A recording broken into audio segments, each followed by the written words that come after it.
আয়াত ৩ হাফিযাতুর রাফিআতুন। অনুবাদ: এটা কাউকে করবে নিচু, কাউকে করবে সমুন্নত।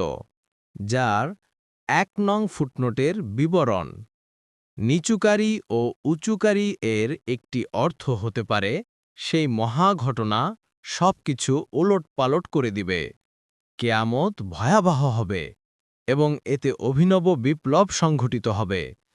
আরেকটি অর্থ এও হতে পারে যে তা নিচে পতিত মানুষদেরকে উপরে উঠিয়ে দিবে এবং ওপরের মানুষদেরকে নিচে নামিয়ে দিবে।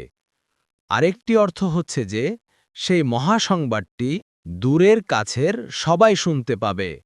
আরেকটি অর্থ হচ্ছে কেয়ামতের সেদিন কাউকে উঁচু জান্নাতে স্থান করে দেয়া হবে আর কাউকে নিচু জাহান্নামে নিক্ষেপ করা হবে, যার উল্লেখ রয়েছে ইবন কাসির, কুরতুবী, ফুতহুল কাদির। আয়াত ৪ ইযা রুজ্জাতিল আরদু রাজ্জা। অনুবাদ: যখন প্রবল কম্পনে প্রকম্পিত হবে জমিন।